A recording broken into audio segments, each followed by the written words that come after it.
Bismillahirrahmanirrahim. Alhamdulillahirabbil alamin. Wassalatu wassalamu ala asrafil anbiya'i wal mursalin wa ala alihi washabbihi ajma'in. Assalamualaikum warahmatullahi wabarakatuh dan salam sejahtera. Apa khabar semua di rumah? Dr. Nong, Saudara Zuhair, semua sihat?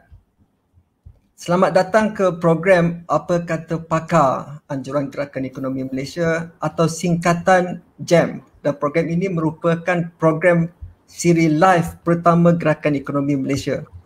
Kita telah menganjurkan banyak program tapi secara webinar tertutup sebabnya kita perlukan mendaftar semua butir-butir peserta untuk kita kaji dengan lebih mendalam lah.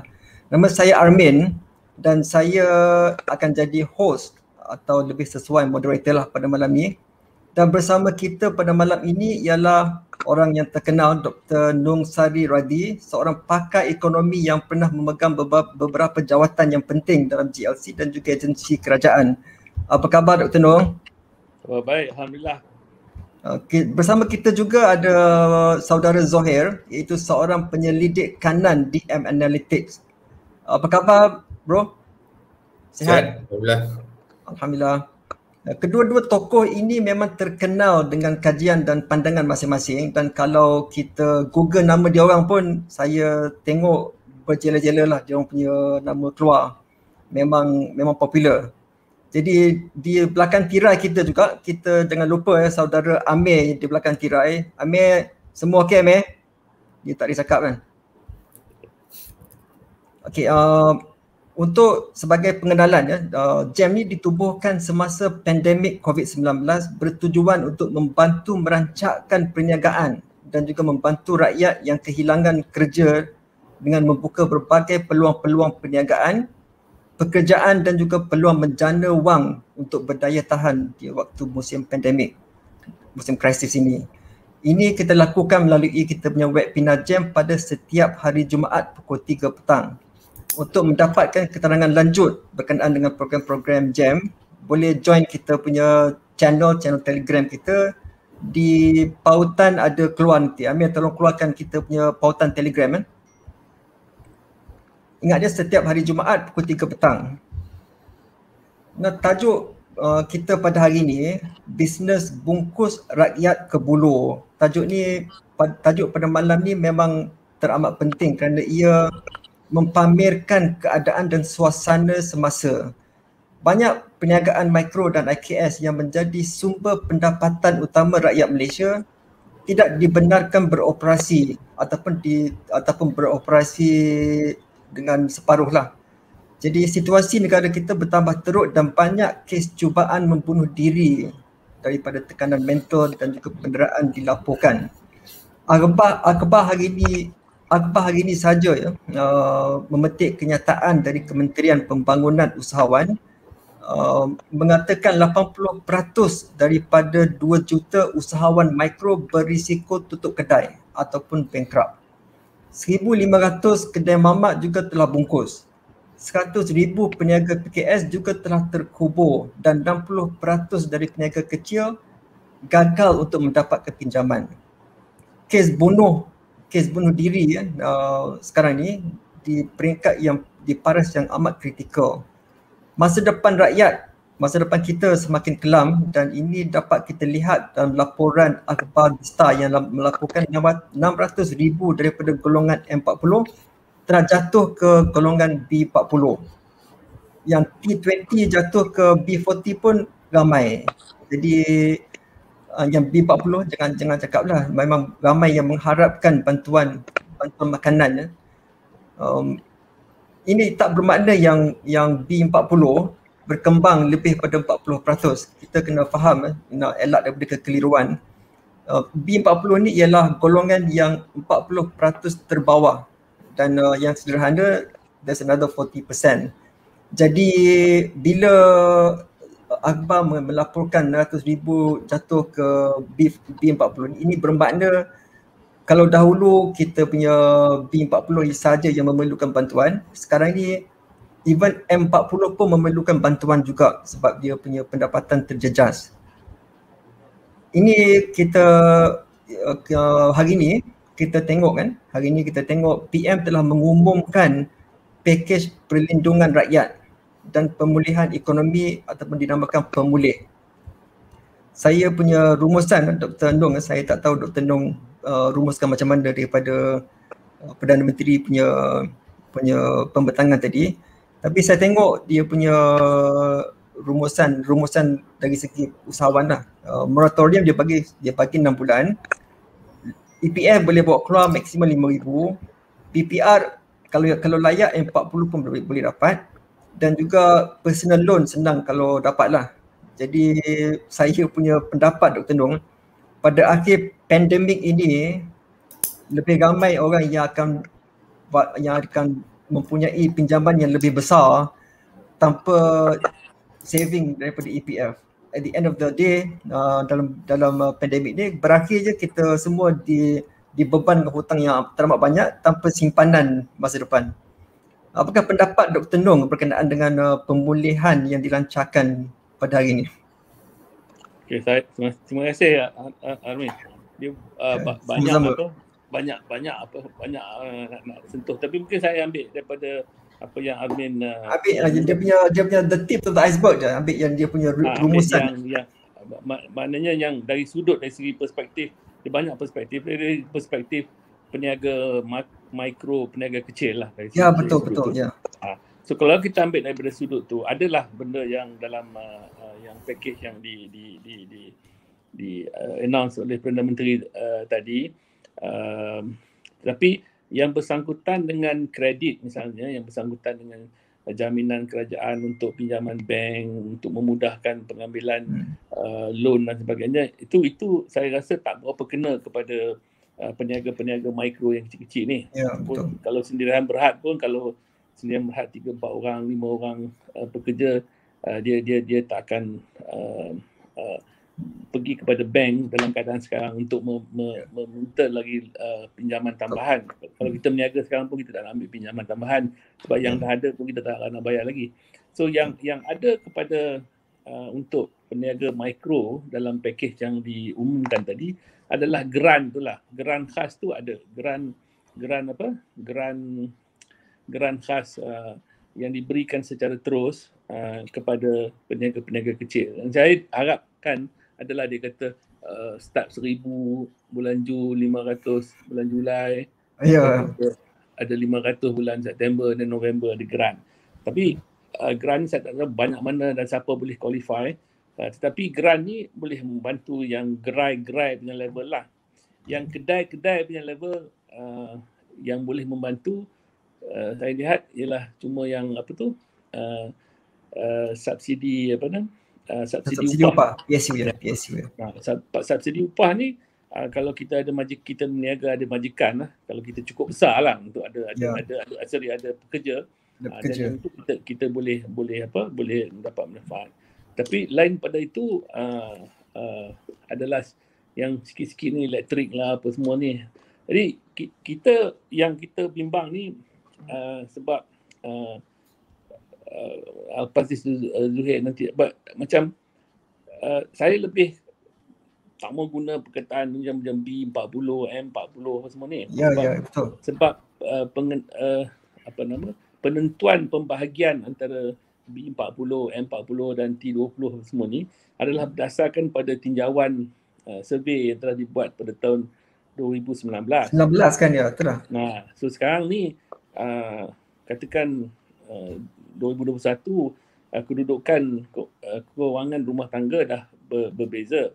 Jadi yang bukanlah kata yang B40 tu B40 ada B40 jugalah, M40, tapi orang yang dulu pendapatan dia katakan 6,000, katakan dia ada di M40, tapi mungkin sekarang ni pendapatan dia dah jatuh tinggal 4,000, maka dia dalam takrif 2019 dia dah jadi B40 punya takrif. I see, kan? Tapi kalau ada orang gaji 4,500, gaji dia tetap, dia allow dia macam biasa, dia B40 dulu, tapi sekarang ni dia tak terjejas sebab dia gaji tetap, dapat gaji.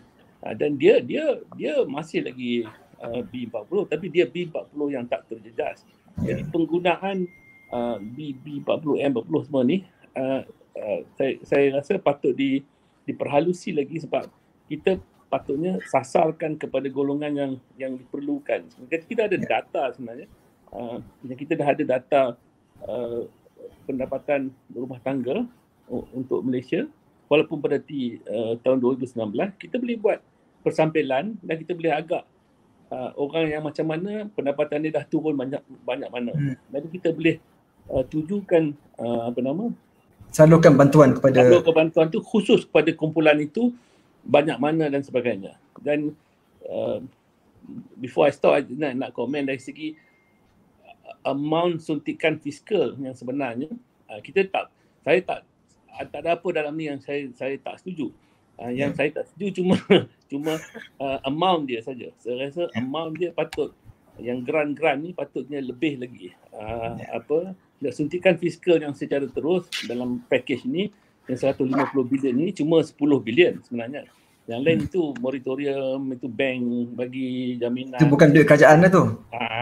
Jadi kita nak yang grant ni sebab kita nak berikan macam saudara Armin cakap tadi lah. Sekarang ni penat betul-betul ni, bukan cerita main-main, cerita penat betul-betul. Dan nak bagi cash je. Tak ada kontrol lah, dia nak bayar api ke, nak bayar elektrik ke, bagi suka hati dia ya. Dia tu bagi cash, dan dia akan belanja. Armin, dia belanja bila dia itu belanja, keperluan dia kan. Dan dia akan belanja berhabis. Kita sure dia akan belanja berhabis. Bila dia belanja berhabis, duit tu menjana apa transaction dan menjana kegiatan ekonomi. Jadi tak rugi kat mana pun, kita selamatkan nyawa, livelihood orang, dan kita juga menjana perbelanjaan penggunaan yang menjana kegiatan ekonomi. Jadi patutnya kita buat macam begitulah. I mean, I'm not saying that benda sekarang yang diumumkan tak guna langsung, tapi sasaran, mekanisme pelaksanaan dan juga quantum amount patut dilihat semula. Betul, setuju. Saudara Zuhair, do you have boleh bagi pendapat sedikit berkenaan dengan kita punya pemulih punya insentif yang diumumkan oleh Perdana Menteri hari ini? Ya, baik, terima kasih saudara. Saya rasa Dr. Nong dah beritahu almost all, tapi saya elaborate sikit lah. Macam yang Dr. Nong cakap tadi, suntikan fiskal tu terlalu kecil daripada, secara jujur apa yang saya tengok untuk keseluruhan pakej pemulihan ni, bagi saya ianya macam buat balik apa yang dia dah buat tahun lepas, which is tahun lepas pun kita ada cakap pakej yang tahun lepas pun perlu ditambah baik, tapi yang kali ni Pemekasan Plus hari tu dia umum tak ada banyak sangat. Kali ni dia umum pemulihan, dia ambil balik apa yang dia dah buat tahun lepas. Sebagai contoh, Grant Khas Prihatin. Benda tu memang dah ada, sekarang dah Grant Khas Prihatin 4.0.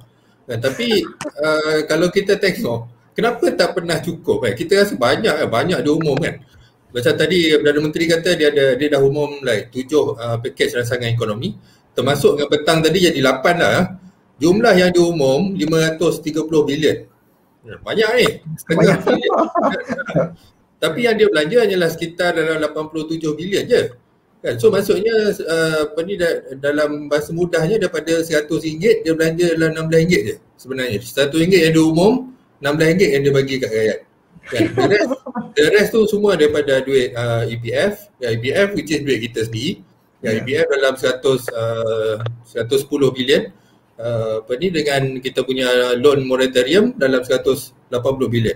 Itu pun bukannya duit daripada kerajaan, kita still kena bayar di kemudian hari. Saya nak sentuh sikit pasal EPF ni. Ya. Perbincangan sekarang macam yalah, kita faham memang rakyat perlukan duit dan diorang perlu keluarkan duit. Tapi saya rasa kita perlu faham juga yang duit ni sebenarnya untuk di hari tua dia nanti. Jadi apa yang patut dibuat ialah, dan ini bukan salah rakyat. Rakyat memang dah tak ada duit dan diorang perlukan duit daripada EPF, so diorang perlu bawa keluar duit. Tapi yang dia perlukan sekarang ialah bantuan daripada kerajaan. Kerajaan yang kena masuk dan bantu mereka. Sebab tu sekarang rakyat rasa diorang perlukan lagi banyak bantuan. Dan salah satu benda yang diorang boleh ambil ialah duit EPF lah. Kan? Tapi kerajaan tak berbelanja dekat diorang. In fact suruh diorang bawa keluar duit daripada simpanan. Tambah lagi kerajaan rasa bangga sebab Malaysia antara negara utama yang dekat untuk suruh orang bawa keluar duit simpanan. So, saya rasa ini adalah satu benda yang tak tanggungjawab dari pihak kerajaan lah. Bukan salah rakyat, tapi dari segi pihak kerajaan diorang tak bagi bantuan yang cukup. So rakyat pun terdesak dan terpaksa ambil duit daripada EPR. So itu satu. Lagi satu, untuk dalam pemulihan ni dia umum 150 bilion. Yang dia bagi macam Dr. Nong kata tadi 10 bilion je. So dalam erti kata lain daripada RM100 dalam RM7 je dia bagi kat kita. Dia umum RM100 bla bla bla bagi ni kan. RM7 je yang dia bagi kat rakyat. Tengok satu-satu contoh Grant Khas Prihatin. Macam forum kita hari ni pasal PKS. Grant Khas Prihatin daripada GKP, dia panggil GKP 3.0 sampailah ke 4.0. Kalau kita perasan dia bagi untuk 1 juta pekerja sahaja. Maksudnya pekerja sendiri, self-employed lah dia panggil. Pekerja sendiri ni kira orang yang tak ada pekerja ni. Dia kerja seorang-seorang, macam makcik jual goreng pisang ke apa. So yang dia bagi adalah untuk 1 juta pekerja sendiri. Kita kena tahu dalam Malaysia kita ada 2.4 juta pekerja sendiri. Adakah lebihan 2.4 juta ni tak terkesan daripada pandemik? Kenapa nak bagi dekat 1 juta je? 1 juta ni pun yang dia kata dia bagi ni ialah untuk orang yang tak pernah dapat JKP sebelum ni. Salah satu bagi one off, nombor dua hanyalah bagi dekat 1 juta pekerja sendiri. 1 juta ni sebenarnya bersamaan dengan dalam 40% lah. So basically ada lagi 3 daripada 5 makcik Kia tak akan dapat JKP ni. So saya rasa ini ada satu benda dan benda ni memang dah dibisingkan tahun lepas lagi kan. So tapi tahun ni pun diorang still buat benda yang sama. Jadi saya rasa ini ada satu benda yang perlu tambah baik. Ya, betul tu, saya setuju saudara Zuhair. Sebabnya kalau kita tengok pun dengan beratus juta bantuan yang konon-kononnya kerajaan salurkan, tapi dia merata. Kalau kita tengok ada video terbaru dalam di Singapura menunjukkan betapa susahnya rakyat Malaysia di Malaysia. Saya tak sepatut simpan video tu. Ini menunjukkan ramai daripada rakyat Malaysia ni tidak menerima bantuan dan di dalam keadaan terdesak, Zuhair. Jadi cara yang terbaik untuk kita improve, untuk kita perbaik pulihkan bantuan ni, macam mana ya? Sebabnya banyak yang tercicir daripada bantuan daripada kerajaan. Daripada tahun lepas lagi dia orang dinafikan bantuan ni, tak dapat bantuan ni. Tahun ni pun macam Saudara Zuhair kata, kebanyakannya mungkin tak akan dapat bantuan ini. Macam mana kita nak maklumkan kepada kerajaan golongan yang tak dapat bantuan ni? Sebab ini yang kita tengok dalam akhbar semua, yang nak bunuh diri lah, yang dah bunuh diri pun ramai. Sebab tekanan beban hutang ni terlampau banyak, terlampau teruk. Macam mana cara yang kita boleh kalau kita nak perhalusi lah golongan yang tak dapat ni, macam mana kita nak identify dia orang ni dan kemudian maklumkan kepada kerajaan inilah golongan yang memerlukan bantuan.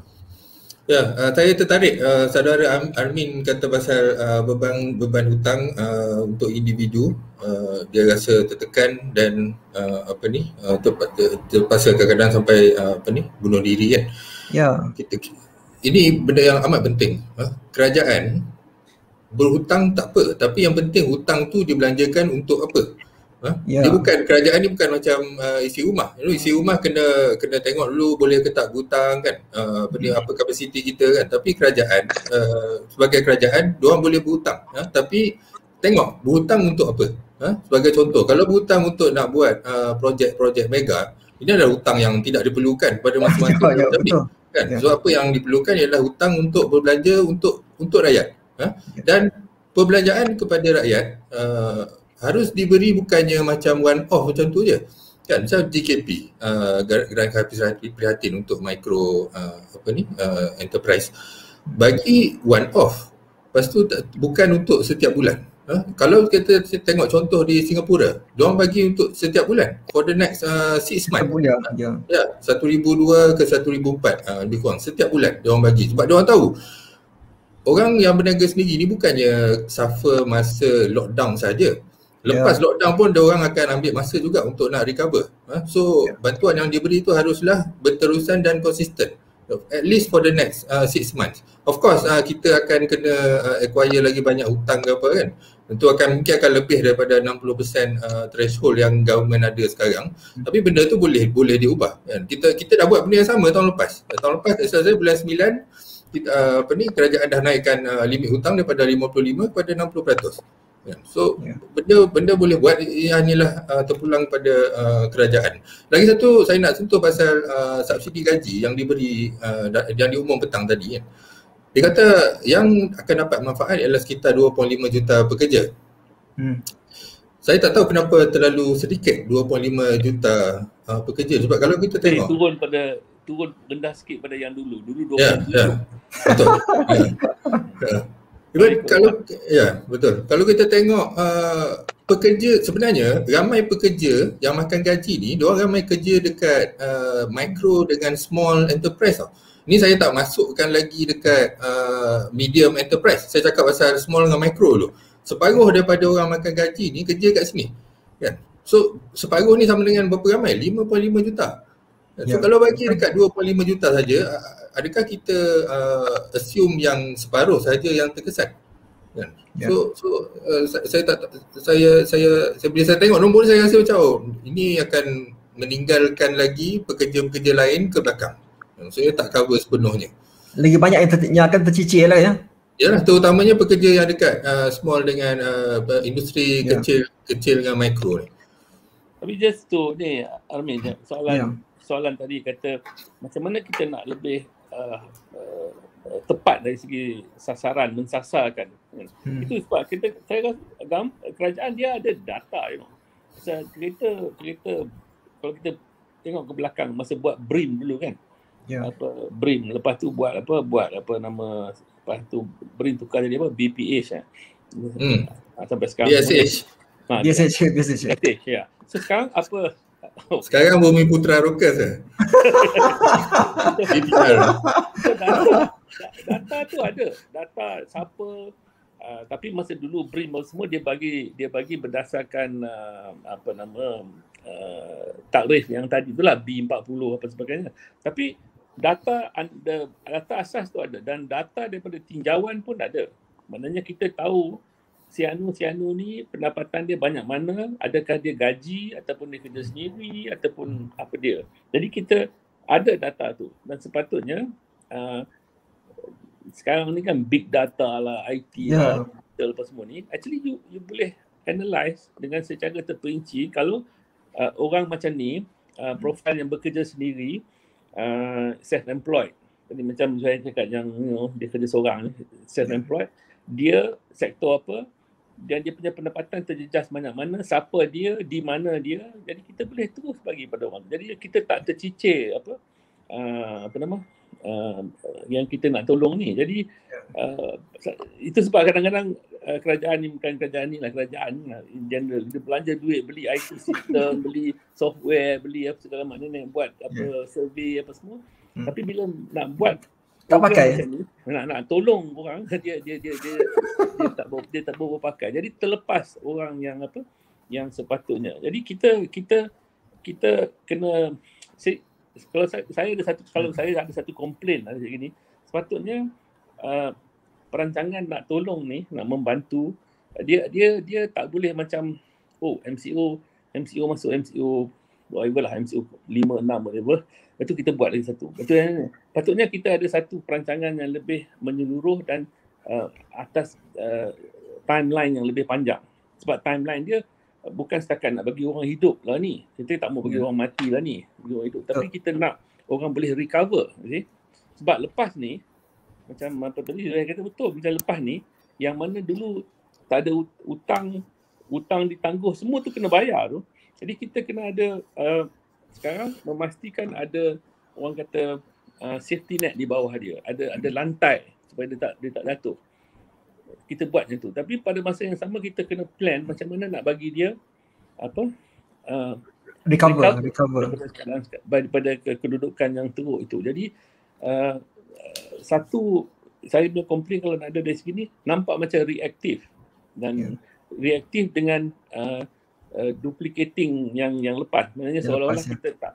Jadi kalau sepatutnya kita ada horizon yang lebih panjang dan kita jangkakan kalau jadi macam ni, if this happens, I do this. If this happens, I do this. Dah ada dia punya rancangan. Bukan kata kita declare MCO nak extend, lepas tu itu 2 hari lepas, 3 hari lepas tu kita declare apa dia. Patutnya dia sebagai satu perjalanan satu perancangan yang kohesif, yang tepat lah, yang koheren, yang dah ada dah. Kalau jadi yang ni kita buat yang ni, kalau jadi ni kita buat yang ni, kalau jadi ni kita buat yang ni. Kita jadi ni orang ni akan terjejas, tolong orang ni.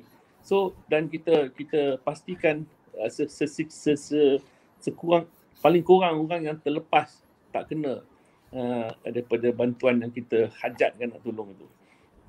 Saya setuju Dr. Nong. In fact kan saya pun terfikir benda yang sama juga.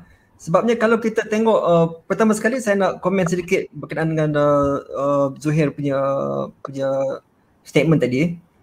Betul yang pemulih ni ia macam copy photostat daripada tahun lepas punya insentif. Dia photostat bagi tukar nama saja. Lepas tu jumlah dia pun berbeza. Itu je perbezaan dia. It's just a photocopy of the tahun lepas punya plan, tahun lepas punya insentif. Sama juga dengan kalau kita tengok plan pemulihan negara ni, kalau kita tengok tahun lepas kerajaan mengambil pendekatan 6R. Kalau you all masih ingat kan, 6R: resolve, resilient, restart, recover, revitalize, reform. In fact, semasa kita tengah bahaskan bajet belanjawan tahun 2021 dulu, dana kerajaan ni digunakan di fasa recover, di fasa revitalize pada masa itulah. Jadi banyak dana diperuntukkan untuk revitalize ekonomi kita. Tetapi pada masa tu keadaan situasi COVID pandemik ni, kita di tengah-tengah krisis gelombang kedua ke ketiga pada masa tu. Jadi semua dana, semua bajet yang diperuntukkan untuk mengatasi COVID, untuk kononnya nak revitalize ekonomi kita ni, semuanya bagi saya membazir, dah hilang dan tak ada hasil. Sekarang ni kerajaan keluar pula dengan satu lagi pelan pemulihan negara. Ada fasa 1, fasa 2, fasa ketiga, fasa keempat. Jadi masalah sekarang ni macam Dr. Nong kata tu, dia tak ada plan yang komprehensif kan. Jadi saya punya kerisauan ni bagi pihak semua usahawan dan juga industri ni, untuk kita masuk ke fasa kedua ni, kriteria dia tu bergantung sepenuhnya kepada kebolehan kerajaan untuk mencapai kriteria, mencapai dia punya parameter tu. Macam tahun lepas pun dia ada juga yang pendekatan 6R ni, tapi dia tak ada parameter. Maknanya dia achieve ke tak achieve, dia punya KPI ni dia masuk terus ke peringkat revitalize, reform terus, dan belanja duit semua habis. Sekarang ni kita kena capai dia punya kriteria tu, below 4,000 daily positive case semua. Tetapi untuk mencapai 4,000 ni ialah bergantung sepenuhnya kepada kebolehan kerajaan. Dr. Nong, saya punya kerisauan ni dan minta pendapat Dr. Nong, kalau dia bagi moratorium automatik sekalipun sampai 6 bulan, sebelum 6 bulan tu, kalau kita tak capai lagi 4,000 ke bawah, kita masih di fasa pertama. Di manakah periuk nasi, di manakah sumber pendapatan untuk ramai rakyat Malaysia ni nak cari kat mana? Macam mana kita nak buat? Pasal masalah dia bukan lagi 6 bulan, pasal dah 14-15 bulan dah. Ya, betul. Kalau 6 bulan ke depan dia satu hal lah. Ini dah setahun lebih, setahun 4 bulan, setahun 5 bulan dah. Jadi tak ada pengakhir lagi. Jadi bila tak ada pengakhir ni, kita punya sumber kewangan kita pun, saving kita pun, KWSP pun nak habis dah. Ya. Sampai ke bila? Dia masalah dia macam apa Alamin cakap, dia betul. Macam di penghujung tahun lepas masa buat belanjawan, walaupun 6R tu satu yang menasabah, tetapi mereka seolah-olah kita akan revitalize, lantai tak kejap lagi masa tu kan. Lantai tak kejap lagi dan krisis belum ni kita, dan sebab tu bajet tu agak kedekut bajet tu sebab masa dia nak buat fiscal consolidation, dia nak masa tu duit beli vaksin pun tak ada masa tu kan? masa bajet 2021 duit beli vaksin tak ada. Dah diperuntukkan dah bajet belanjawan 2021. Bajet yang diperuntukkan ialah untuk kita vaksinkan 80% daripada rakyat Malaysia. Tahun lepas bajet dah diperuntukkan dah. Lepas tu tahun ni lagi 5 bilion lagi bajet daripada Kuan diambil untuk memperuntukkan 80% juga. Sekarang ni dalam pemulih ni pun tambah lagi bajet untuk vaksin. Tapi vaksin tak cukup lagi. Tak, jadi dari segi dia macam planning horizon lah. Masalah dia planning horizon dia dan dia punya andaian dia dah tersilap. Dia agak dia nak buat fiscal consolidation pada ketika pandemik tak pasti hilang. Tapi pada ketika macam sekarang ni kita dah ada, patutnya lah kalau kita start vaccination, beli macam nak beli vaksin dalam pasaran dunia ni kena awal lah. Kalau you tak letak deposit awal apa semua memang you lambat pun. Jadi kalau kita dah tahu vaksin is satu daripada kaedah untuk menyelamatkan orang dan menyelamatkan dalam boleh buka ekonomi, dan kita tekan betul-betul kan daripada hujung tahun lepas tekan. Jadi sekarang ni kita baru masuk gear 4, gear 5 ni baru dalam 2-3 minggu ni lah. So timing ada problem. Tapi masalahnya timing, orang yang meniaga ni, orang yang nak hidup ni, actually timing is everything. Sekarang ni dah tak ada duit. So kalau saya punya problem ni, sebab tu kalau nak buat betul-betul, masalah ni is masalah kesihatan. So whatever orang pakar kesihatan ni kata, apa yang kita patut buat untuk kontrol benda ni? Dia kata kurung dalam rumah semua orang for 2 weeks. Okay, kurung dalam rumah 2 weeks, bring it down, stabilize. Berjaya masa kita buat dulu. Lepas tu kita vaccinate, kita buat. Kalau kita duk buat ON ni, dia ekonomi pun tak buka, orang duk mati juga. Jadi susah. Ni macam sekarang ni fasa 1 dah habis. Dia punya timeline, tapi kena sambung fasa 2. Tapi itu dari segi kerajaan, tapi dari segi orang ramai, it's a real issue. Kalau you cakap kat saya dah setahun lebih lah duk meniaga ON ni. Lepas tu you kata kat saya, bulan 11 baru saya boleh meniaga betul. Mungkin saya dah mati dah pun. Betul. Jadi kalau kita the past mistake satu hal lah. Kalau kita terima macam tu, then bentuk dan amount yang kita nak tolong kena bersesuaian dengan senario macam itulah. Jadi kita nak go back, kita you should have done this, you should have done that, dah tak guna pun. So sekarang kita tengok sekarang ni, kita kata you tak boleh meniaga, you tak boleh buat apa, nampak macam PKP ni nak sambung sampai bulan 11, sekolah tak boleh buka, apa tak boleh buka. Jadi I kena tolong yang berpatutan dengan you tak boleh meniaga sampai 4 bulan. So the question is, cukup tak yang apa tadi yang grant JKP. Cukup tak benda tu? RM500. Tak cukup kan? And that 2 juta orang, 2 juta, cukup tak? Tu benda-benda macam itu kena, it's a serious issue kan? It's a serious issue. Betul. Saudara Zuhair ada nak tambah apa-apa? Tak, saya rasa betul apa yang Dr. Nongsari cakap tadi. Kalau nak suruh rakyat duduk rumah sebab nak kawal COVID kan, bantuan kena bagi dah. Ini suruh rakyat duduk rumah tapi bantuan tak bagi. Tak ada bantuan dia, kan? Betul. Kalau bagi pun tak cukup. Macam sebelum dia umum yang petang ni, kan kita ada Pemekasa Plus. Dia umum awal bulan ni. Akhir bulan 5 sebelum kita masuk bulan 6. So dia umum Pemekasa Plus. Dia ada umum bantuan untuk bantuan tunai. Dia nak bagi, dia nak top up lah bantuan prihatin rakyat tu tadi, PPR tu. Tapi bantuan tu dia hanya akan bagi pada hujung bulan ni. Bukannya masa awal, masa kita mula-mula kena lockdown lah itu. So saya tak faham macam mana dia boleh decide untuk benda-benda yang macam ni, sebegini kan. Sebab orang suffer bukannya hujung bulan ni baru suffer kan. Patutnya masa mula-mula lockdown itu terus bagi lah. Kenapa nak kena tunggu sampai hujung bulan pula kan. Macam Dr. Nong cakap tadi, data semua dah ada. Dia panggil IKASIH database. Dan sekarang saya rasa lagi tambah baik sebab sekarang dia boleh tahu contoh mutu ataupun ahli dia ada berapa biji motor atau berapa biji kereta. kan, untuk setiap satu individu tu dia boleh tahu kan? So kalau guna betul-betul tu boleh utilize benda tu, dan you will know lah siapa yang kita nak bagi bantuan kan, berapa banyak nak kena bagi, berapa lama boleh bertahan. Kalau orang bekerja sendiri berapa lama boleh bertahan kan. Kalau orang kata dia tak boleh nak bertahan selama 6 bulan, kena bagilah bantuan untuk 6 bulan. Ya, betul. Tetapi itulah yang saya pun risaulah, sebabnya kalau kita tengok, kalau kita nak capai sasaran kriteria untuk kita masuk ke fasa kedua daripada pelan pemulihan ni, kita kena daily COVID positif ni kena kurang pada 4,000 semua.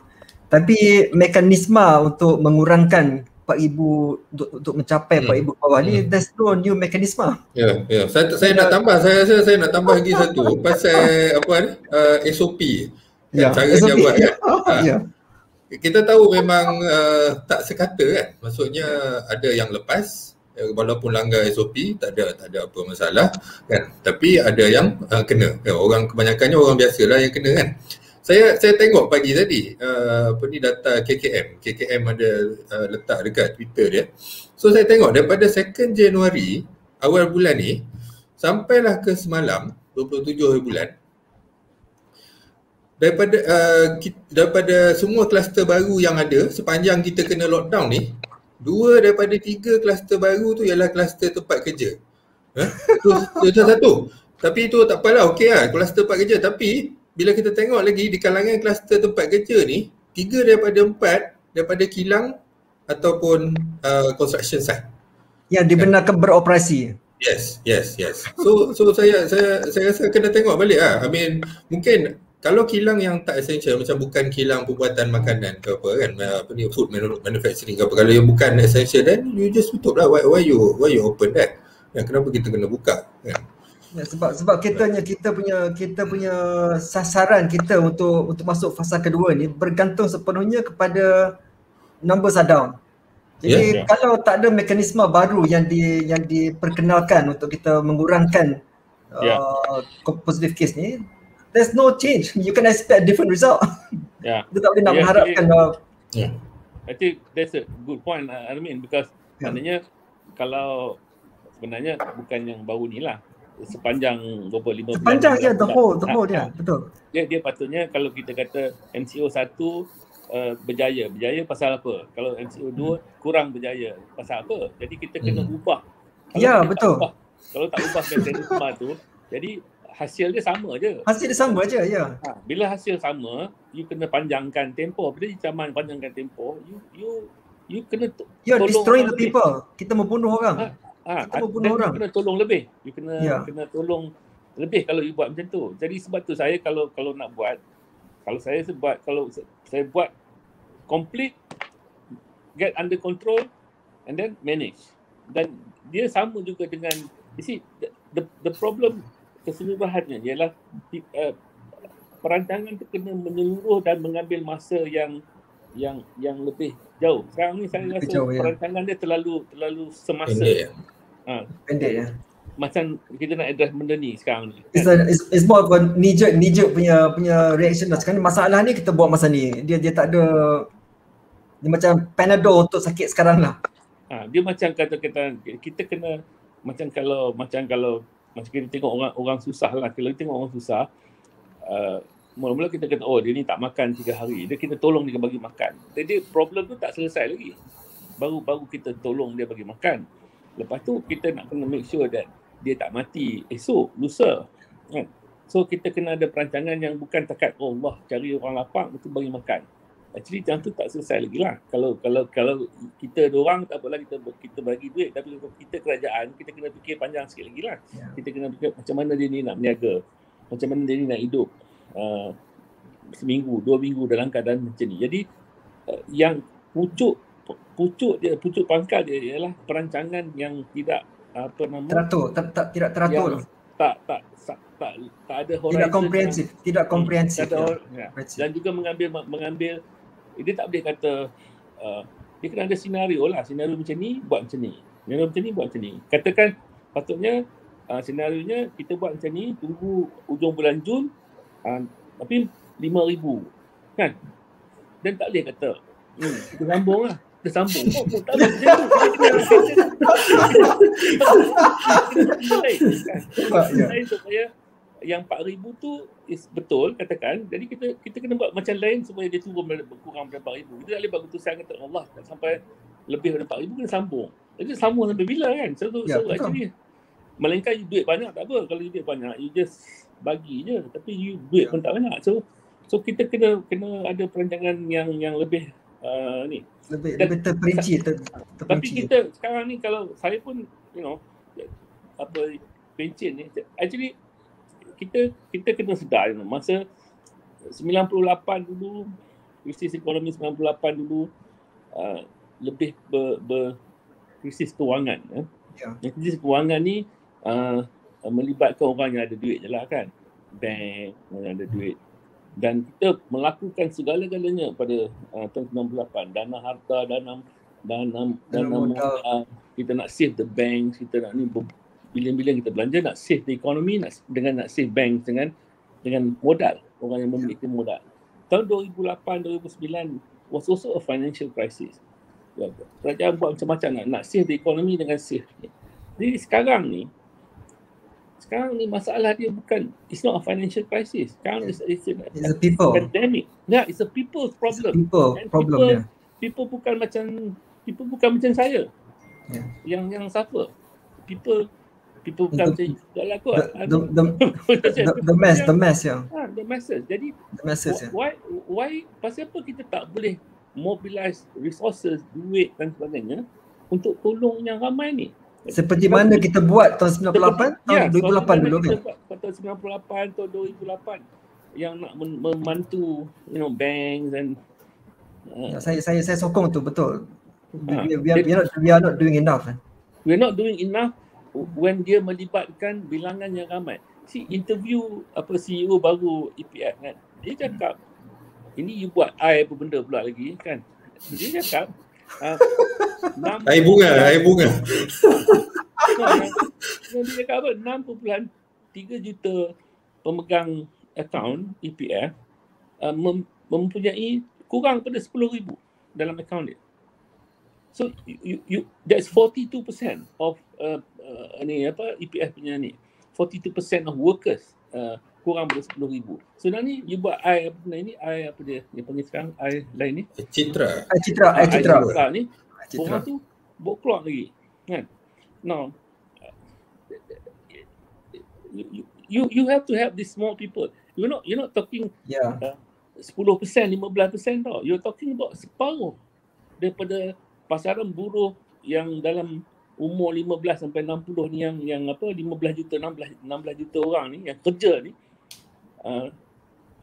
separuh. Itu yang kita kena bantu sebenarnya kan. Itu yang kita kena bantu sebenarnya. Ya. Kalau kita tak tolong dia ni katakanlah esok macam mana tak habis COVID, hilang semua, habis COVID, tak ada satu dunia, tak ada COVID. What will happen? You ingat orang yang tak ada kerja boleh ada kerja esok lusa kalau COVID habis esok semua. COVID satu dunia bangkit tidur esok lagi, COVID semua tak ada. Mungkin setahun dua nak recover tu. Yes. Orang nak berniaga, orang yang boleh ambil kerja orang lain, orang yang nak start berniaga balik, orang nak cari kerja lagi. So it will take time. So we have to think macam mana nak sustain orang dalam keadaan macam tu, bukan dekat bukanlah ni ya, bukan 3 bulan 4 bulan ni kan. Pasal 2 bukan dekat bulan 10 ni, bukan 11, tapi kena fikir. Dan itu kita tak masuk lagi cerita budak-budak tak pergi sekolah lah, Tak masuk lagi tu, betul. Cerita tu panjang cerita. Kita cerita peniaga kecil tu. I think that is sudut yang kita kena perjuangkan, ialah sudut macam mana nak tolong hampir separuh daripada rakyat Malaysia yang memang terjejas dengan teruk oleh pandemik ni, dan bukan 2-3 bulan, bukan lagi 6 bulan, dah setahun lebih kan. So that is how serious. And then kita kena kata, kalau kita boleh buat whatever kita buat tahun 98, tahun 2008, why not tolong half of Malaysian? Ya, kita berbelanja besar masa tahun 98, tahun 2008 dulu kan, to save the bank, kita berbelanja besar pada masa tu. To save the banks, to mengelak daripada harga aset jatuh. Dan siapa pemilik aset? Pemilik aset orang ada duit je lah. Tapi sekarang ni kita nak bagi duit bagi orang berniaga, kedekut. Yang tu saya ada problem sikit. Saya setuju. Saya pun ada masalah tu. Datuk Noh, kita ada beberapa soalan ni. Saya nak bertanyakan soalan ni. Siti Sarah bertanya, bagi peniaga kecil, tak semua peniaga kecil ada bangunan sendiri. Macam mana nak survive untuk bayar sewa, bayar supplier? Kalau buat loan untuk rolling business, bolehlah dapat moratorium. Tapi sewa bangunan, overhead. Yang ini sebelum Datuk Noh dengan Zuhairi ulas kan, saya pun nak bagi saya punya pendapat lah. Dr. Noh, kalau kita tengok di UK, contoh dia kan di UK, sebab ramai daripada rakyat Malaysia pun bekerja dan belajar daripada UK. Di UK pada sekarang ni, sebagai bantuan untuk COVID-19 ni, kerajaan meluluskan satu akta moratorium rent moratorium sewa di UK. Ini bermakna kepada rakyat kepada Britain yang tak dapat membayar sewa kedai, sewa commercial property ataupun sewa residential punya sewa, mereka tak boleh dihalau keluar. Maknanya kalau dia tak bayar, tak perlu bayar, dan landlord tidak boleh menghalau dia orang keluar. Terjadi kes baru-baru ni, Datuk Noh kan, Zuhair, di Malaysia sendiri ada seorang wanita ni, dia dibuang kerja, kemudian dihalau keluar daripada dia orang punya rumah dan dia cuba untuk membunuh diri. Jadi dalam saya punya perbincangan yang lepas ni, pernah kita suarakan dalam satu kenyataan rasmi kita untuk supaya kerajaan memberi pertimbangan untuk moratorium sewa. Sebab kalau kita tengok dalam macam Dr. Noh kata tadi, dalam ramai rakyat Malaysia ni, lebih kurang setengah daripada rakyat Malaysia ni memang tak mampu untuk hidup, membayar sewa sekalipun. You imagine kalau dia ada bisnes perniagaan kecil, mikro ataupun PKS, dia orang punya sumber pendapatan daripada perniagaan. Apabila dia tidak boleh berniaga, dia orang punya loan pinjaman sahaja dan bayaran sewa saja dah menelan lebih daripada setengah daripada gaji bulanan dia orang. Tanpa pendapatan yang setengah perbelanjaan ni, the whole perbelanjaan sebulan ni, they are at risk untuk dibankruptkan dan juga untuk dihalau keluar daripada rumah. Jadi saya pun setuju dengan Cik Siti Sarah ni, macam mana cara yang kita boleh bantu semua yang tidak ada pekerjaan, tidak boleh berniaga kerana PKP, tetapi mereka masih perlu membayar sewa dan membayar pinjaman ni. Mungkin dapat moratorium lah, tapi sewa overhead cost setiap bulan tu masih perlu dibayar, Dr. Noh. How do we address that? No, actually Zuhair, dalam dari dulu tak ada package ni untuk tak ada. Before this dia announce untuk sewa rumah dekat DBKL lah. DBKL saja. DBKL sewa rumah lah. Local government. No, tapi cerita Armin tadi tu actually sebenarnya this is why you need parliament, see. Ya. Saya 100% setuju. Kalau ada akta yang kata macam di UK, di US pun terupa juga. Maknanya you cannot halau kalau you cannot vacate, correct. Cannot vacate. Dan juga dia untuk bisnes dia ada kalau you macam saya ada vendor you lah, saya vendor Armin katakan, and then saya janji untuk whatever lah, certain harga, certain bila, and then saya tak boleh buat sebab MCO kan, jadi you cannot sue me kan. Itu di sana kan dia ada they change the law for that kan, dia ubah undang-undang kan. Tapi itu tak berlaku di Malaysia kan. No, sebab kita tak ada kalau kita ada parlimen dia, kita boleh buat undang-undang tu. Kita kata okay, liability dalam kontrak antara supplier dengan business, kalau tak dipenuhi oleh sebab PKP whatever not, then you tak boleh saman saya, dan liability tu terpelihara, terhad ataupun di postpone sekejap. Serupa juga dengan sewa. Kalau sewa kalau sewa premis untuk perniagaan ke sewa untuk kediaman pun, kalau tak bayar tak boleh dihalau keluar. Dihalau keluar.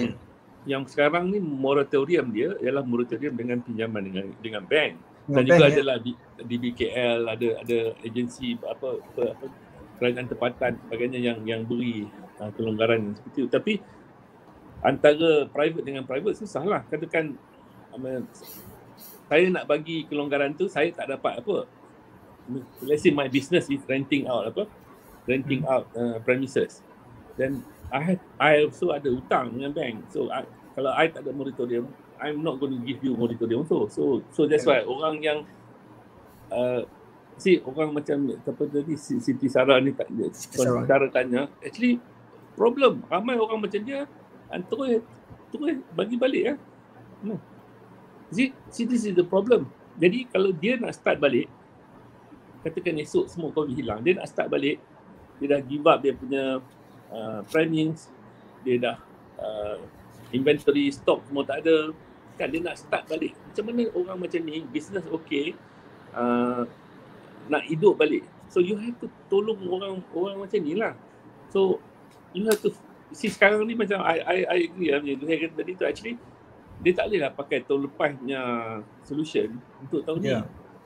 Photostat you kena adjust the solution. Seorang punya problem, misalnya kalau saya dah give up kedai, tak berniaga, saya dengan wife saya berniaga tepi jalan je. Now, itu sementara, but if I need to come back nak berniaga, I need certain help. I need betul. What's available for me? Startup help kan. Nak start balik kan, nak bukan dulu saya tak ada produk, saya ada produk, saya ada market dan saya ada margin lah, boleh okey, tapi saya terpaksa keluar, nak bayar sewa tak boleh, saya keluar. Jadi macam cerita tadi. So you have to think a lot deeper. I think GM dan sebagainya, you kena buat bising lebih lagi lah. Kena buat bising lagi. Ya, kalau betul, I mean betul, saya sukalah macam Almin.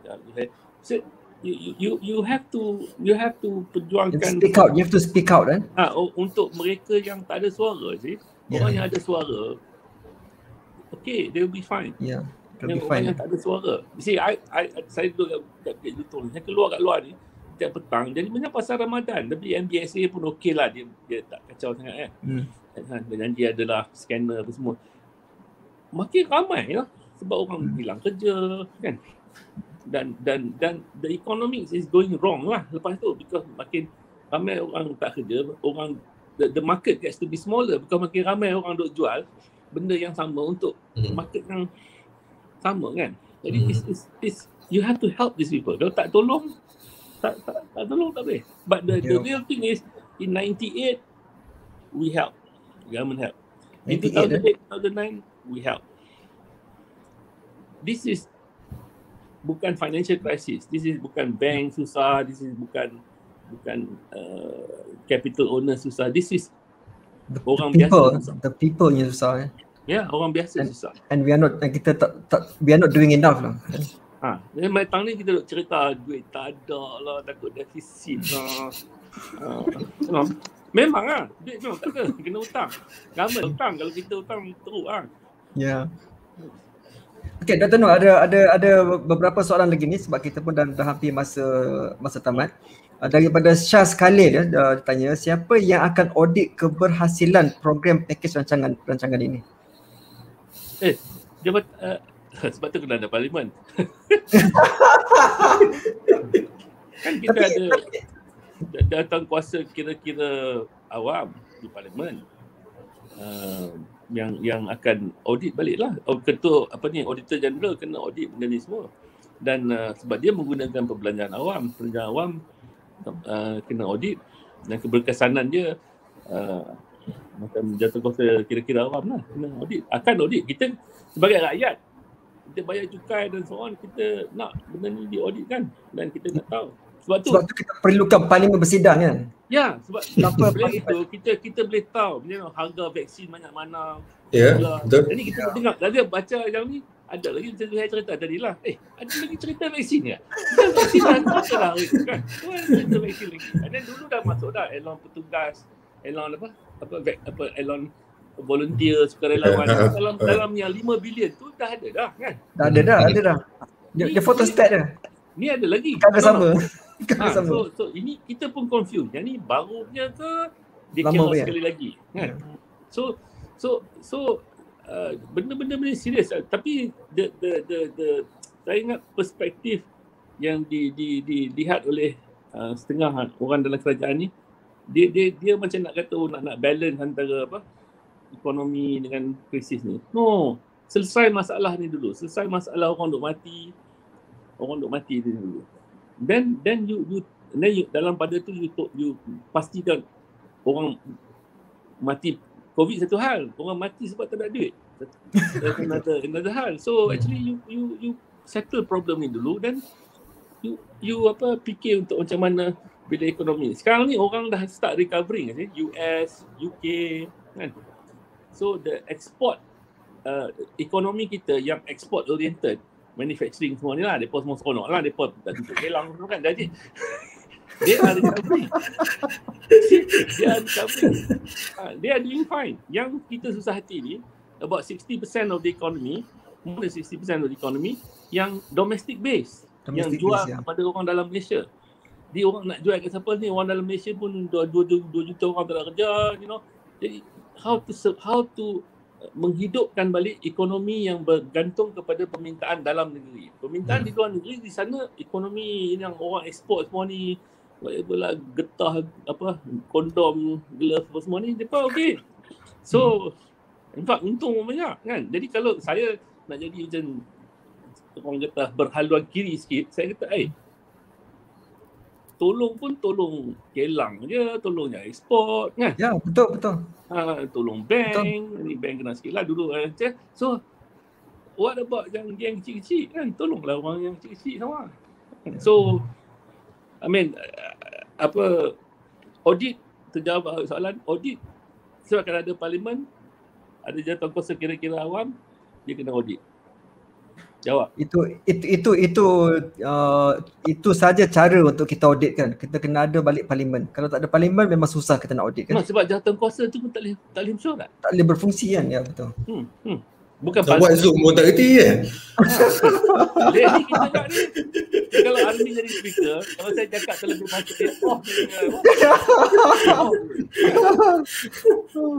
Okey, ada satu lagi ni, satu soalan terakhir daripada kita punya audience. Dia kata kalau buat masa ni lah, dia nampak dan kita nampak semua, satu-satunya cara untuk kita kurangkan jumlah positive case harian ni ialah dengan mengurangkan swab test, dengan mengurangkan ujian.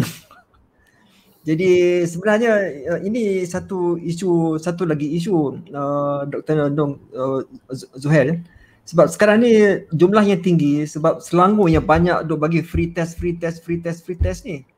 Kalau Selangor pun dah stop free test ni, kalau tempat lain tu kurang test dia, kita punya number kurang tapi kita punya pandemik tak selesai. Dan kita akan ada lagi gelombang ke-4, ke-5, ke-6, ke-7 sampai kita tak boleh nak berniaga, tak boleh nak menyara hidup lagi dah. Jadi macam mana ada tak cara kita nak selesaikan benda ni? Kita mengharapkan vaksin tak sampai. Vaksin okeylah, dia getting slightly better lah the last 2 slightly better ya. So but see, that's why kita nak tanya, kita pun kita jawab susah, tapi pada saya kita duk track. Saya tak ada kerja ni, saya duk track number lah. Dulu test 100,000 sehari test. Dia uji 100,000. Lepas tu adalah 6% yang positif kan. Sekarang test dah jatuh tinggal 60%. Kan? 60% saja sekarang kan? 60,000 kan? 60,000. Turun daripada 100,000 jadi 60,000. Tapi kita punya satu masa 115,000 sehari dia sehari kan dia test. And then lepas tu sekarang dah tinggal 60,000 test. Yelah, lepas tu tapi peratusan orang yang positif masih tinggi ya. Naik. Dia naik lah. Dulu dalam 6%, 5% dia kata okey. Sekarang ni dah jadi kat 7% lebih kan. Tapi itu bagi saya metrik yang 4,000 tu tak berapa nak betul lah. Yang tak betul kan. Itu yang saya kata tu ya. Kalau you tipu kat sini, orang sakit dia kena masuk ICU juga, dia kena masuk hospital juga. Yang tu maknanya kita nak selamatkan, kita nak membolehkan hospital untuk menguruskan kes dengan berkesan. Dan dia boleh urus, kita punya doktor, nurses semua boleh urus. Dengan syarat janganlah main sampai 100%, 110%. Kan kalau takat 70-80%, they can do it. They can get 99% orang recover. Capacity. Nah, Ya, no, betul. dia boleh, kalau orang masuk dia boleh make sure that out of 100 Kalau awal healthy. ya. Nah, but kalau mai sampai Dah tak lebih, nafas stage 4 dah. Ya, dia dah lambat, dia tak boleh nak buat. So I think kita kena tengok, kita nak save the hospitals kan. Kalau hospital punya beds, ICU beds are being full, kita duk tipu kot ni macam mana pun this is still full. Dan orang duk mati juga. Hari ni saya tengok hari ni kurang sikit, hari ni 60 lebih. Kalau tidak 80 lebih 80 kan. konsisten 80 ya. Orang mati. Tak, satu lagi yang saya tak orang nak faham ni, actually orang mati ke hari-hari. 80 Banyak orang, 90 orang mati. Ramai. Dalam sejarah Malaysia tak pernah orang mati macam ni tau. Kita pasal tak bisa perang. Kita tak bisa perang, orang mati. Ni mati, orang actually mati tau. 60, 70 orang mati. This is not a serious issue. People are dying. And then people are suffering. Itu yang dying satu hal. Ni people are suffering. Okay? Families, children, they are suffering. So why can't we make this satu yang serious emergency? Dah emergency pun dah declare emergency kan. So buat betul-betul. Ambil tolong orang. Kan? Ambil tolong orang nak niaga, tolong orang kecil-kecil lah. Kat Malaysia ni half of it dah jadi kecil The lah. masses very important. The masses, ya, tolong betul-betul. Tapi tolong kena fikir jugalah buat secara yang kohesif, yang atas timeline yang bukan reacting je kan, buat betul-betul kan. Dan it's going to be a human tragedy. Bila kita selesai masalah health ni, dia akan jadi human tragedy. Kalau kita tak buat betul. Tragedy, it's a human tragedy. Dan kita nak bangun balik daripada macam ni, orang susah nak recover. Very susah. Ya, kita kena buat. Kita kena fikir Malaysia ni kita nak matilah. Malaysia dia tak mati, dia lagi 10 tahun, 20 tahun, 50 tahun ada lagi. So we have to think about how to kelangsungan rakyat, negara lagi 100 tahun, lagi 50 tahun, lagi 20 tahun, lagi 10 tahun. Kita untuk jangka masa panjang ya. Tak ada sekarang ni kan. Takkan nak settle problem hari ni ya. Kan? Ya. So the pemikiran must be more. Kalau tidak tak boleh. And then orang tak trust. The moment orang tak trust kerajaan, the moment orang tak trust number. Saya rasa itu kita punya masalah terbesar kita. People don't trust the government. You pun raise, Azad, you kata test tak betul. Betul pun. Dari kita tak trust. Jadi kita tak trust. Enforcement pun kita tak trust. Jadi the whole system akan break down. This is not right. You see? Macam tadi saya kata, enforcement, he's trying to be very nice lah kan. Enforcement, tengah orang terlepas, you see, the moment you do that, orang tak trust. Yeah. Bila orang tak trust, you cakap apa pun orang tak percaya dah. Orang tak percaya, ya betul. You cakap betul pun. Jadi bila macam tu, macam ni you nak manage? So you kena ada keyakinan atas, you kena trust kan. Kalau you cakap, saya trust, then boleh. Kalau semua kita tak trust, habis. So sebab tu kena dia macam arwah mak saya cakap lah, kalau you tipu banyak kali sangat, orang tak percaya you, problem tak percaya. Orang tak percaya. Ya. Betul. Okey, Dr. Nong, ada satu bagi dia jawab pula. Ya, okey. Zul. Dua-dua yang ni nak tanya pendapat dua-dua lah. Baru-baru ni kita punya yang berhormat Menteri Kewangan kita bagi kenyataan berkenaan dengan penarafan kredit SMP sebagai petanda ekonomi kita sihat. Apakah maksud yang petanda ekonomi SMP ni kepada orang ramai? Dia sukalah dikata ekonomi kita sihat, tapi sebenarnya what does it mean to ordinary people, kepada kebanyakan orang? Saudara Zohir? Ya, saya rasa saya akan cakap sedikit pasal benda ni. Basically ni adalah salah satu indikator makro lah yang orang selalu tengok selain daripada KDNK ke tahap hutang ke apa kan. So mungkin saya rasa Dr. Nong lebih familiar dengan taraf penarafan ni. Tapi bagi saya benda ni ianya bersifat makro. Dia tidak melambangkan apa yang rakyat bawahan hadapi.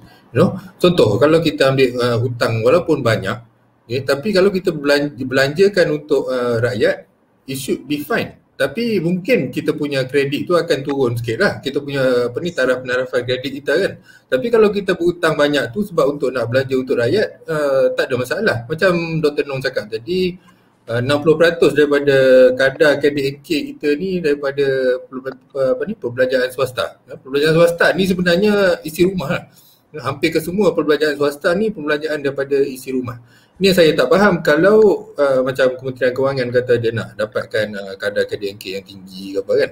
Tapi apa yang dia buat, dia tidak, tindakan dia tu tidak melambangkan yang dia hendak naikkan KDNK. Salah satu cara paling senang ialah you just bagi duit to the people. Sebab 60% daripada KDNK kita ni adalah perbelanjaan swasta. Bagi duit kat orang, orang akan belanja dan kadar KDNK pun akan naik. Betul Dr. Nong cakap tadi, memang betul. Bagi duit dekat orang yang susah, maksudnya bagi saya orang susah ni bukan B40 lah. Bagi saya kita kena cakap pasal B70. Orang yang pendapatan bawah mungkin sekitar 6,000, bawah 6,000, itu kira susah. Bagi duit kat diorang akan berbelanja. Hampir ke semua duit yang diberi akan belanja. Ini berbeza daripada kita bagi kat orang yang agak berada atau orang kaya. Bagi duit kat orang kaya, dia akan belanja sikit dan dia akan simpan juga. Dia punya simpanan tu akan lebih tinggi daripada pembelanjaan dia. So saya rasa daripada kita tengok taraf ataupun indikator yang macam ni, sama juga macam indikator KDNK ke apa kan, saya rasa dia tak memberi makna apa-apa kalau rakyat yang susah kan. Saya bagi contoh senang je, kalau nak bagi banyak KDNK, you buatlah banyak MRT. You will have KDNK yang tinggi. Tapi at the same time, adakah rakyat perlukan MRT ataupun rakyat lebih perlukan bas untuk ke MRT tu sendiri ataupun ke destinasi straightforward? Kan? So saya rasa ini adalah satu benda yang kita kena tengok balik lah. Kita punya priority, cara kita tengok indikator untuk pembangunan dalam salah satu negara kan. Bolehkah kita interpret dia punya penarafan ni bermakna kerajaan boleh berhutang lebih sedikit untuk menyalurkan lebih banyak bantuan kepada rakyat dengan penarafan kredit yang tinggi yang bagus ni, dengan penarafan kredit yang bagus mengikut SMP ni, maknanya kerajaan boleh berhutang dengan lebih sedikit untuk memberi lebih bantuan kepada rakyat. Boleh tak kita interpret macam tu? Dia macam ni rating agency semua ni, mereka nak tengok kadar hutang. Okey, Malaysia ni berhutang macam lah 1MDB hutang atau apa, kita dalam keadaan yang berhutang. Jadi penarafan ni menentukan kos kita hutang. So jadi kalau orang MOF, Treasury, pembedaran, dia sibuk benda ni sebab dia takut kalau nak kena rolling hutang lama, nak hutang baru semua ni, dia akan bayar terlebih. Jadi dia nak jaga yang itulah. Dan tapi sebenarnya macam saya cakap tadi, kalau you cakap dengan rating agency, you berhutang, dalam keadaan sekarang ni semua negara dalam dunia is in deficit. Sebab dasar kewangan dah tak berjalan. Dasar kewangan ni duk main interest rate, buat turun habis dah. Buat turun sampai nanti 1.5. Dah very cheap. So negatif pun ada betul. So kena dasar fiskal. Dasar fiskal kena government kena belanja. Kalau government yang tak ada cukup hasil, dia kena pinjam. Jadi bukan satu yang aneh dalam keadaan sekarang ni dalam dunia untuk meminjam, untuk kerajaan untuk meminjam. Tambah pula kadar interest rate sekarang berada dalam tahap yang rendah. So it's cheaper to borrow. Dan kalau kita melakukan dengan baik, dengan hemah, dengan terancang, dan kita pastikan bahawa kita boleh bertumbuh 6, 7%, 5% selepas ni, dan kita boleh meminjam dalam 2-3%, dalam 3%, see, I would do it. But dengan syarat kita kena belanja betul-betul supaya menjana pertumbuhan yang lebih tinggi daripada kos kita pinjam kan. Kita berniaga pun macam itulah. Kalau I punya margin, you know, kalau berniaga margin 5%, pergi buat overdraft 5%, tu semua cari pasal lah. Kalau margin you 15%, ni you pinjam 5%, tak apa. I mean, you kena buat betul-betul lah. Jangan pergi beli kereta apa-apa lah, pergi kahwin orang lagi pun. So, kalau you buat macam tu, then it's okay. Dan you boleh cerita dekat agensi penarafan. So this is why I'm doing this, ini yang nak buat. Dan mereka pun, tapi kita, bagi saya tak, kita, benda yang dia nak tengok tu adalah benda yang kita nak buat juga kan. Kita nak tengok pertumbuhan, kita nak tengok welfare rakyat dipelihara dalam jangka masa panjang. Ingat, dia orang bodoh, dia pun boleh tengok kita, dia boleh tahu kata, are we thinking short term or are we thinking long term? You see, 2 hari, 3 hari lepas, S&P announce kata, kita confirm A minus Malaysia punya sovereign rating. But you see, sterling sekarang is 5.8 something. So maknanya agensi penarafan kata okeylah you A kan. Tak A, tak A. Tapi forex market punish you still kan at 5.8. Or the exchange rate keseluruhannya weakening is it? So apa dia macam you tengah jalan jumpa Zuhair kata, bos lawa baju, lepas tu jumpa ni kata, Allah seluar ketat sikit. Duduk jalan, duduk based on orang lain punya input. Apa you buat benda yang betul lah. You buat benda yang betul kan? Jadi kalau betul, Almi pun kata, bos, Zuhair kata, okey lah.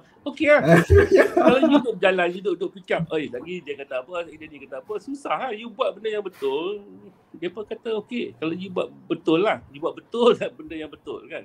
So I think kita kena terdorong daripada keperluan kita sendiri, kehendak kita sendiri, dan bila kita dapat outcome yang baik, depa ni semua kata okey lah kan.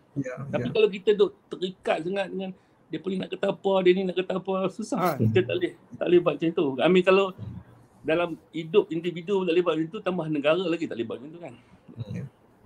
Okay, Dr. Noor and Zuhair, kita dah sampai hampir pukul 10 dah. Jadi kita boleh tamatkan kita punya sesi hari ni. Dah ada 2 soalan lagi tapi saya rasa dah terlebih masa dah. Ataupun you all boleh stay back lagi.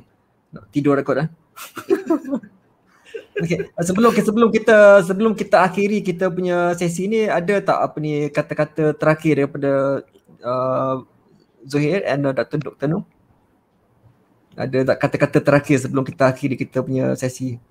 Saya nak ucap terima kasih dan tahniah pada GM dan Zuhair. Tak tahu dia bukan tapi dia orang muda, dan I think you should go on fighting that. Kata, why not help the people? For God's sake, help the people. Stop helping banks, stop helping big business. Help orang ramai. For God's sake kan. Betul. So, okay. Terima kasih Dr. Noor. Zuhair? Saya ucap terima kasih kepada GM, dan saya rasa amat bertuah sebab dapat duduk satu forum dengan Dr. Noor kan. Saya pun bertuah juga. Tapi yang penting saya rasa apa yang kita discuss malam ni lah, kerajaan harus fikir pasal rakyat lah. Jangan stop berhenti risau pasal benda-benda yang tak perlu untuk masa sekarang. Dan macam Dr. Noor discuss tadi pasal defisit ke, pasal credit rating ke, dan yang penting rakyat survive. Kita tahu sebab macam kita bincang pasal bisnes kecil-kecilan tadi, MCO nombor 1 diorang mungkin boleh survive kan. Lepas tu pergi letak pula MCO nombor 2 kan, dah start struggle. Letak MCO nombor 3 terus cost. Betul. So itulah. Saya pun sebagai kata-kata terakhir, saya nak ucapkan terima kasih banyak-banyak kepada Dr. Noor dan juga kepada Zuhair. We will have more sessions. Akan ada lebih banyak sesi lagi dengan Jam. Dia dah bersetuju. Dengan Dr. Noor lah. Dengan Dr. Noor lah, kita bertiga. Kita bertiga. Dan kepada kita punya penonton di rumah, jangan lupa sesi apa kata pakai ni ialah satu sesi mingguan. Kita akan adakan lagi minggu depan pada hari Isnin masih yang sama. Dan juga pada hari Jumaat pukul 3 kita ada webinar peluang perniagaan. Jadi kalau sesiapa yang perlu mencari peluang baru untuk perniagaan ke, untuk bekerja ke, ataupun untuk mencari peluang pemasaran ke, boleh hubungi Jam dan kita boleh bantu sama sendiri. Jadi dengan itu saya ucapkan terima kasih banyak-banyak kepada semua dan kepada penonton di rumah. Kita berjumpa lagi pada minggu depan dan juga pada hari Jumaat pukul 3 petang. Terima kasih. Terima kasih. Assalamualaikum warahmatullahi wabarakatuh. Waalaikumsalam.